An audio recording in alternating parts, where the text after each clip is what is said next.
Hi everyone, Reverend Sarah from St. Paul's United Church in Paris. I hope you're doing great this day. It is beautiful outside. Spring fully has sprung outside my window. There is green everywhere and I just love it.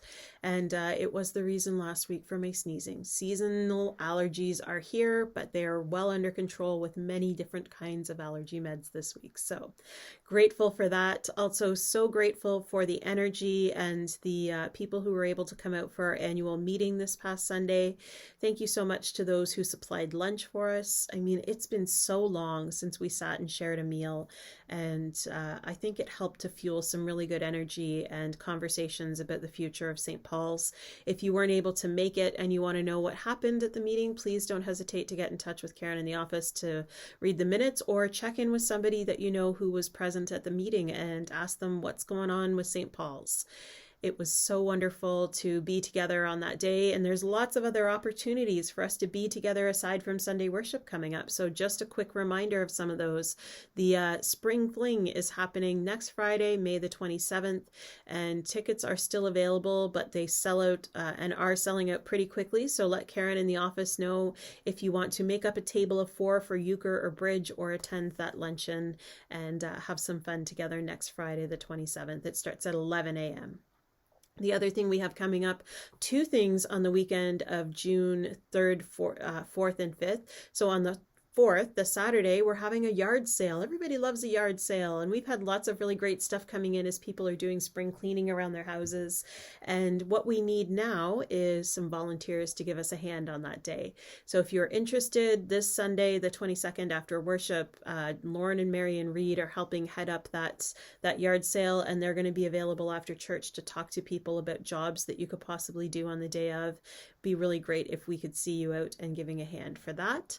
And the last thing that weekend, Sunday, June the 5th, we have had a wonderful opportunity offered to us from Ryerson Camp, which is a United Church camp here in this area, of having their staff, some members of their staff, come and lead a children's program for us. So come out that Sunday, kids, come on out.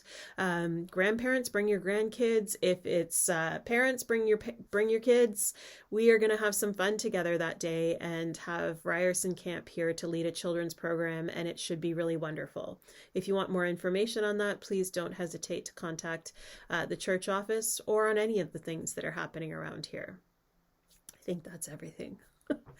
On Sunday, we had in our worship service a very familiar passage, and one that is probably up there with some of my favorites in all of Scripture.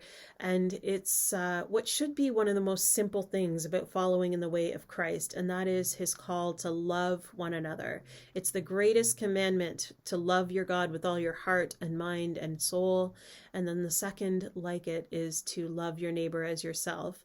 And in this particular passage, Jesus phrases it just a little bit differently when he says, love one another as I have loved you.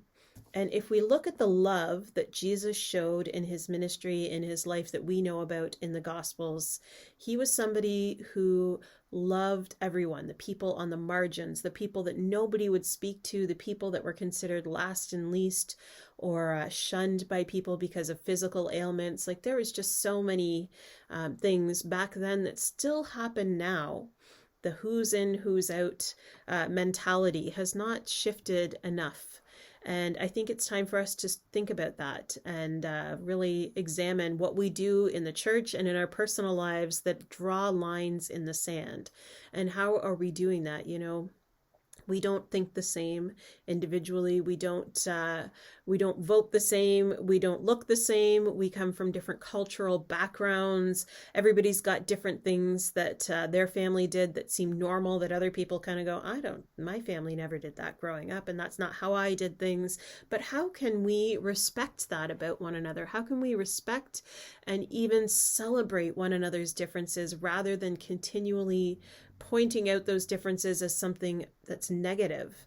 So that's what we're looking at this week. That's the reflection this week. Are we drawing lines in the sand, lines of division around neighbors, around family, around friends, around community? And how can we let some of those things go in order to be in deeper relationship with God and one another? It's as I always say, not an easy thing to do to be a follower of Christ, but this is the way that we have been called into. So I invite you into that space this week of thinking about those things, and wherever you are, I hope you're safe. I hope you're well. And as always, I hope I get to see you very soon. We'll talk to you later, friends.